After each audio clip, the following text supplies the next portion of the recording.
Welcome to Energising Life with AKR Fitness. I'm your host, Jase, and as always, I'm joined by Mike. Hello. And by Lynsey. Hello. How are we doing?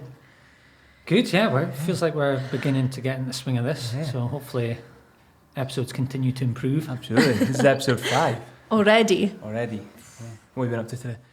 Today has been filled with dog walks, eating, and training. Brilliant. Dog walks, eating and training. Yeah. Amazing. Amazing. Over the last few episodes, we've talked philosophical terms. We've gone through the fact that fitness generates life's energy, which I think we can All agree on. All agree on, absolutely.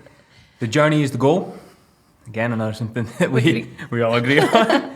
And what you think of as character flaws are actually just normal parts of life, and that we need to accept them and plan for them. Now, we know that the first step can be daunting. We understand that. We get it. You're maybe feeling fed up, sluggish. Perhaps you feel a little bit uncomfy in your clothes, and you don't like feeling stiff and tired. At the minute, you're maybe, especially in this sort of time period that we're in, you're maybe feeling a bit anxious about health, aging, in general, rather than specifically. Mm-hmm. So you want to do something about it, but you feel a bit stuck. So the first step, like I said, is the hardest, and we want to make it a little bit easier by just sharing some tips and tricks to just help you get started and build a little bit of confidence. And tip number 1 is make it doable. Mike, you want to share a little bit about make it doable? Explain what we mean? Yeah, excuse me, clearing my throat already. We've got a framework that we like to use here. It's called the impact versus doability matrix. It's pretty straightforward. I know this is mainly an audio format, so see if you can just follow along with me. But if you can imagine a graph, and on the vertical axis... We can always put it in the show notes. Maybe, can we? We can. Do we know how to do that? We'll learn. I was going to say the producer, at least. Blank looks everywhere. Anyway, right, so if you think a graph, right, we can stick with that so far. On the vertical axis, we've got we've got impact. So say 0 to 10 on the vertical axis, how impactful the activity is. And then on the horizontal axis, you've got doability. How along the bottom for everyone following along. So along Up the bottom, side and along the bottom. Along the bottom is how doable it is out of 10, and up the side is how impactful it is out of 10. So whatever it is you're looking to implement, to do, whatever steps, what activity you want to begin, see if you can plot it on that graph, essentially. So the as we've spoken about in previous shows, the thing that people gravitate to maybe are things that are really impactful in the short term, but actually they're not very doable. No. You know, I know we're talking exercise today, but one example for me is I would say the most impactful thing I could do to improve my body composition would be to track everything I eat. It would probably be, a 9 or 10 out of 10 on impact for me. Yeah. But it just doesn't feel that doable. Like, I've done it before for years at a time, but I'm just over it. I can't be bothered. My fiance does most of the cooking at home, and it's complicated to figure out. Yeah. So there are other things that I can do that might not have as big an impact, but they're far more doable on that scale. So if someone's looking to get into exercise, how about you write a list of as many things as you can think of that you could do and plot them on the graph. And yeah, some of the most doable things are just the simple ones, like walking. Yeah, things. baby steps. Yeah, walking's overrated. It's Underrated. Underrated. Yes, underrated. Overrated. You knew what I meant. Walking is underrated. It's a great way to get a calorie burn on. Yeah, and it's the thing is though, it's totally doable for almost everybody. You don't need special equipment. You don't need to pay anything. You just open the door outside and get outside. And so definitely number 1, make it doable. Yeah. You got any other examples of what's on your impact and doability list for training? Like for me, for example, like running. Like I like running occasionally. I couldn't do it every day. Like I just can't do it every day. So it's just not doable for me. Well, I think that's an important thing, is like what's doable for you For the person. is going to be different for Yeah. someone Yeah. else. Because doable doesn't literally mean is it possible. Yeah. It's like realistically, and again, like we spoke about in the last show, taking into account the worst version of you and maybe your Exactly. schedule. It's even things like signing up to a gym that is a half-hour drive from your home. That might not be the most doable approach for you. Yes, physically you could get there, Yeah. but realistically, is it doable to do that ongoing? I think what it does is help people realise quite quickly, am I able to achieve this? Am I able to set time aside to do this in my life? I think that's what's really good, and it's a good visual for that we use in our member reviews. So somebody might come into me and say, right, I want to do a 5K and it's in 2 months and let's go. So if I pull out the impact doability and we put it through that and basically say, do you think that you can spend X amount of time each day training for this 5K? And it just helps them realise a little bit, well, actually, maybe I should start smaller. Maybe I should start with just getting outside and running for a short period of time, or maybe I should push the 5K back a couple more months because I don't have the time to do it. And I think that's where it really helps. Yeah, I think it's flipping the expectation. So typically people will go for whatever's the most impactful. You know, we spoke the crazy, the fasting, the juicing, the extreme thing. But actually, it's like, what's the most doable? And there's for people who follow James Clear's stuff, I would definitely recommend his book Atomic Habits. But he has this line that says, standardise before you optimise. So it doesn't matter how good your training program is if you can't actually turn up and get it done. Yeah. Yeah. Exactly. So first step for everybody is find something that's doable. And if that's going for a 5-minute walk every morning, fine, start there. And once you're in the habit, the routine of doing that, then you can maybe turn that into a 10-minute walk or whatever the next Or 5 minutes is. walk with a little bit of mobility or stretching, or But it's just small. Just planning it in and doing it anyway. Yeah. Keeping moving. Okay. Tip number 2 is move more. Yeah. Lynsey. Yes, Jase. Move more. Well, like we've said in that first part there, is it doable? And for most people, walking is. Yes? Yeah. You get up, you put your trainers on, you open the door, and you go for a walk. You got any tips to make walking a bit more enjoyable? I What do you would- do? For me, Obviously, you got the dog. yeah, Dog, yeah. yeah, the dog. Number one. Get a dog. Tip number 1: get a dog. Get a dog. Unless it means you leave the gym. Don't leave the gym. No, yeah, it depends how I'm feeling. So for me, obviously the dog helps. Me a little, come on, we're going out. Okay, sound. However, podcast for me, Yeah. listening to a really good podcast. Music, love it. Depending on my mood, it energizes me. Or if I want to go for a walk and listen to the birds, I'll go for a walk and listen to the birds. Or find a new route as well, because it Explore. yeah, because it gets, if you're walking the same path every day, it's a nightmare. So there's loads of tips and tricks around just going for that walk, but make it enjoyable. Yeah, definitely. I love an audiobook. I've seen Oh, yeah. last summer when, if I get into an audiobook, I'll end up going for extra walks just so I can listen to it Look some for the more. excuse to go out now. Yeah. It's definitely, I love audiobooks as well. I think it's part of, I don't know if it's part of my When Life Works list, but definitely doing something every day that's, for me, a continued sort of professional development, and stacking that on top of moving more and using that as an excuse to get out walking is almost a no-brainer a little bit. I think going back to the point of move more, though, I think an important distinction for people who might be intimidated by getting into exercise is this idea that it doesn't need to be a formal workout or anything. It can be as simple as a walk. Exercise is just movement. And if exercise can seem scary or daunting, I'm not sure what I'm doing, if I'm going to do it right or if I'm going to get hurt. Step 2 on our list after make it doable is just move. And it can be walking. It can be even play. As adults, we don't play enough, I don't think. You know what I mean? But Go on. just for instance, going to a park. And jumping around the monkey bars. Yeah, or swinging on a swing, or just anything that, Yeah, last time I did that, I got asked to leave the park. what we doing? No, but do you know what I mean? Even just playing with grandkids, or if you used to play football, picking up a football. Yeah. Yeah, listen, I'll say, like, that football for me last year when I was feeling a bit burned out. You've done it, Lynsey.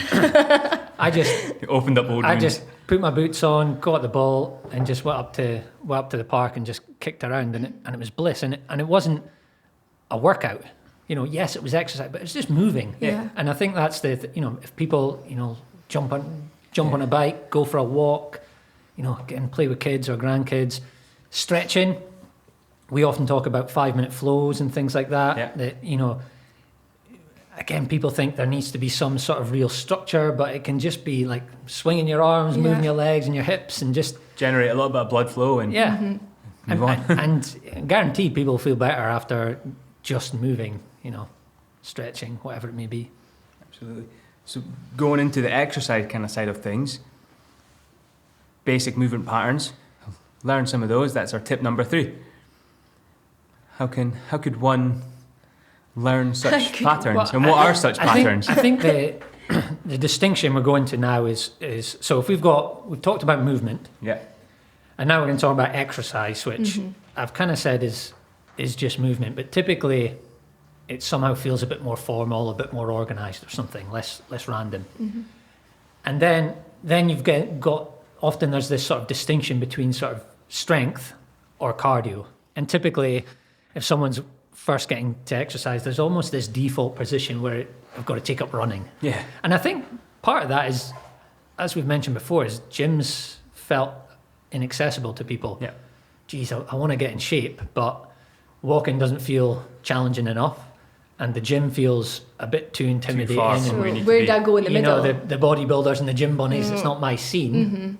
And so where do I go? And then so people, couch to 5K or they take up running or things like that. Or their And that's- friends going out, so they'll do it with them. And, yeah. And hey, that's great. Jase mentioned he's not into running. I don't particularly enjoy it that much, but I do feel better when I run a couple of times a week.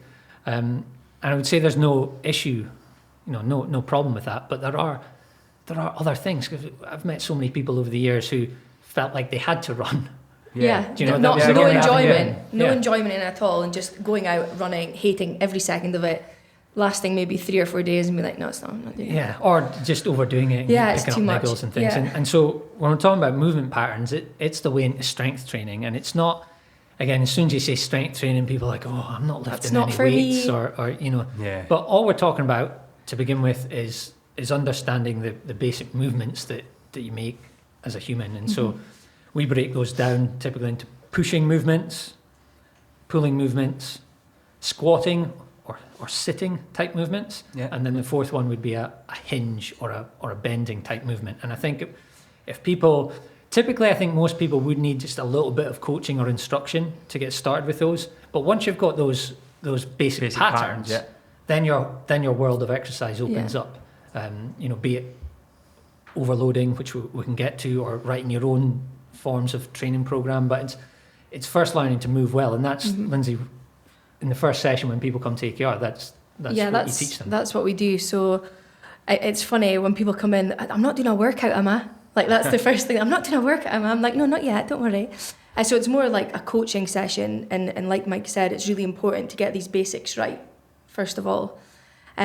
So yeah, it's just really, really basic movements, like Mike said, pushing, pulling, squatting, and hinging. And the reason we slow it right down and teach the patterns properly is like it does open up a library of exercises so that people can then push on and get the goals that they're looking for. But these patterns, you see it all the time in the gym, people destroying it or it looking almost... Ineffective. Yeah, ineffective, destroying. Thanks, Jase. So what we try to do within the first few sessions is make sure that they're hitting those patterns. So yeah, that they can sort of flourish throughout the next 30 days. It's almost like analogy time. Folks. Yes. It's almost like if you're learning to write. The first thing is you need to learn some basic letters and punctuation and things and how things are strung together. Once you've done that, then you can form words and you can increase your vocabulary. Yeah. And it's the same step. So if you think all the different types of exercise, the vast majority can fit into these movement patterns. A push-up, a squat, a lunge, a deadlift, an overhead press, or whatever. Yeah. So if you can learn the basic patterns first, that's like the punctuation. And once you understand them, you can go ahead and begin to increase your vocabulary, which opens up all the options for different types of movement and different types of exercise that can make it fun and interesting and challenging and things like that. Yeah, I'll follow that up with another analogy, but one that's basically I've gone through myself, and it was learning the guitar. When I wanted to learn the guitar, I wanted to learn blues solos. Just who doesn't? Like, they're cool. So, but in order to Not learn Oasis, no? No. It triggered me now. Right, let's get into this. Go back. Just roll with it.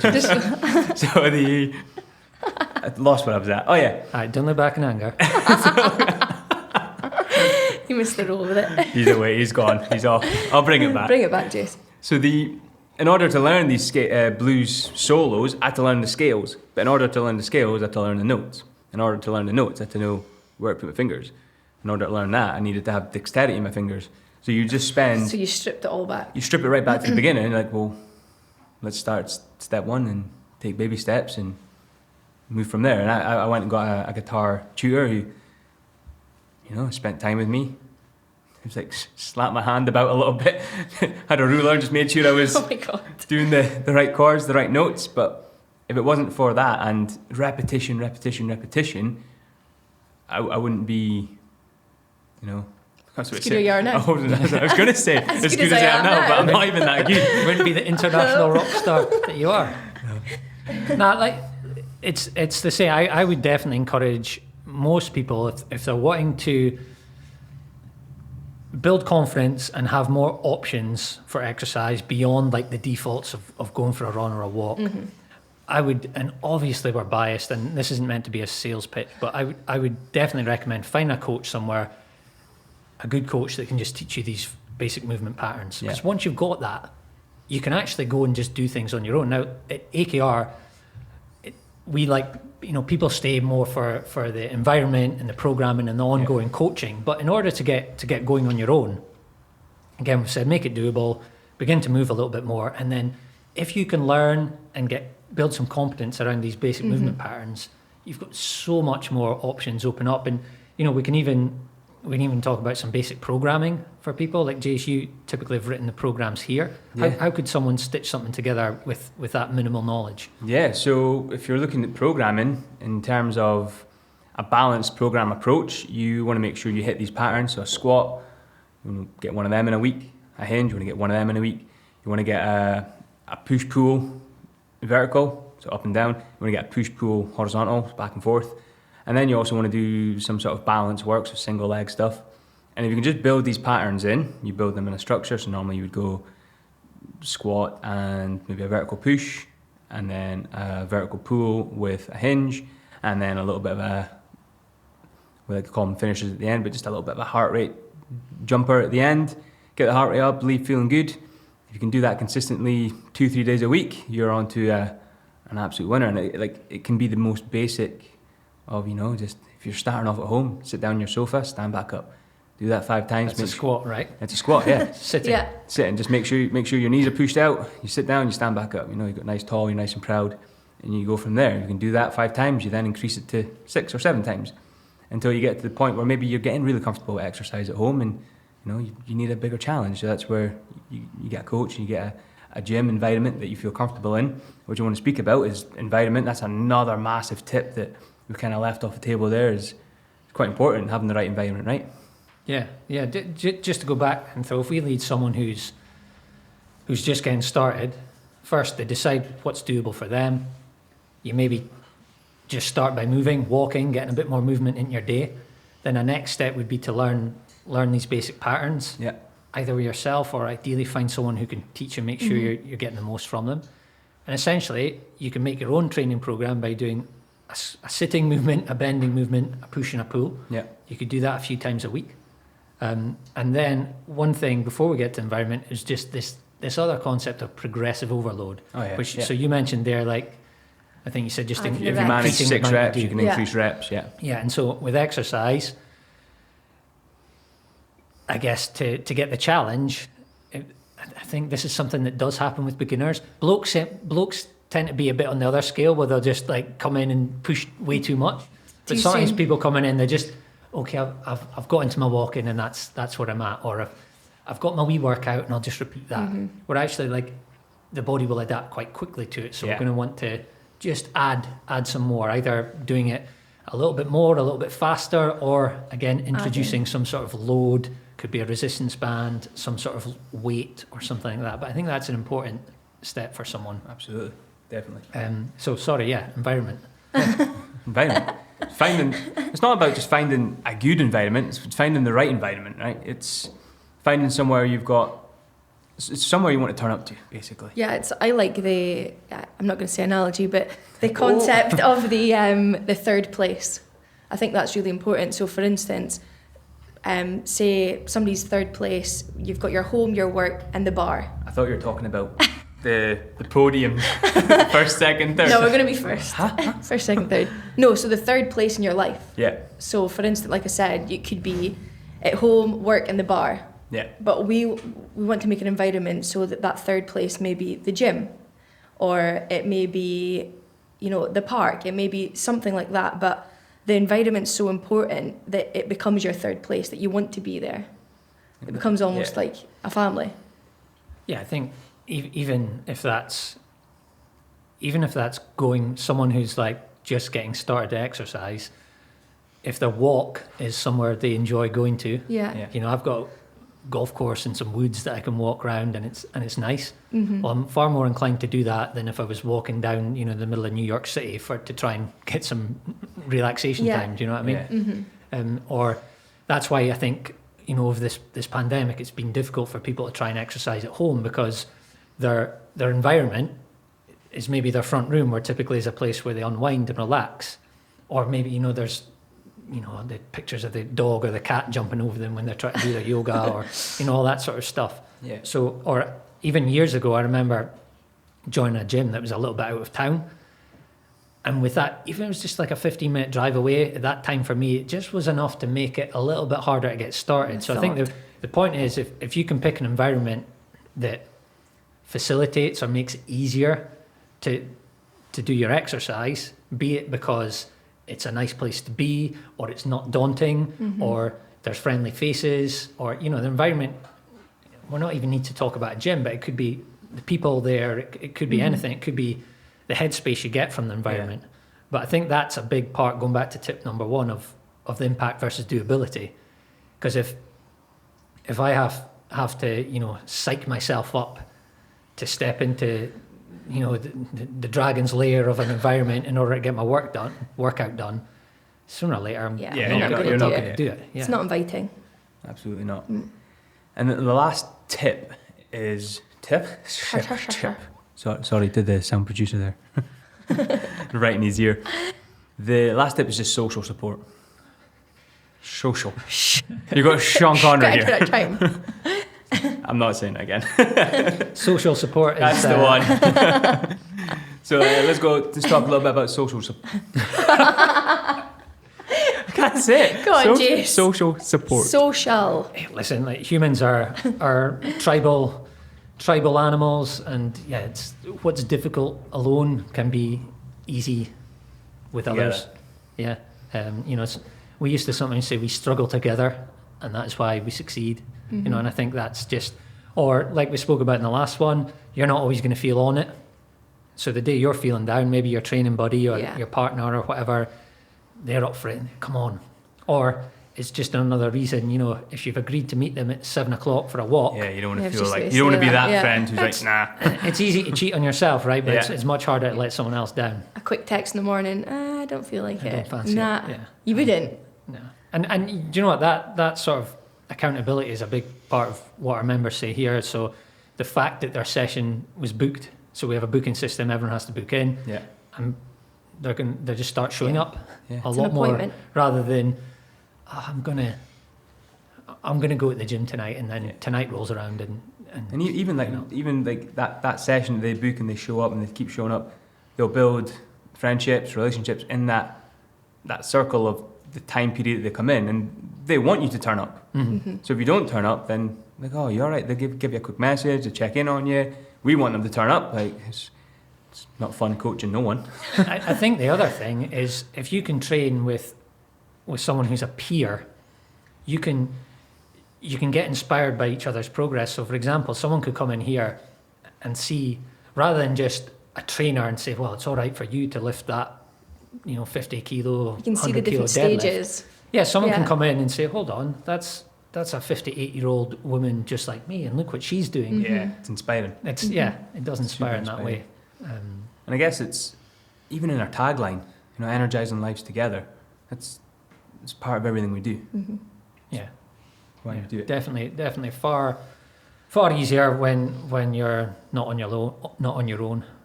So yeah, to the listener, if you're at the stage of just going for walks or whatever, see if you can find someone to walk with. Get a buddy. Yeah. Yeah, buddy. All right, let's just recap them. So number 1, Make it doable. 2, Move more. 3. Get comfortable with the basic movement patterns. Nice. 4. Environment and social Environment support. and social support. There you go, folks. If you've enjoyed this episode, please give us a rating. Please make sure it's a nice one. You can leave us a review if you like. You can find us on socials. It's at AKR_fitness. And if you want to reach out to us, we'll be happy to have a chat. And we'll catch you on the next episode. And we're going to talk a little bit about nutrition in the next one. So I'm looking forward to that. Don't miss And out. I'll see you two there. All right. All right. Thank you. See you.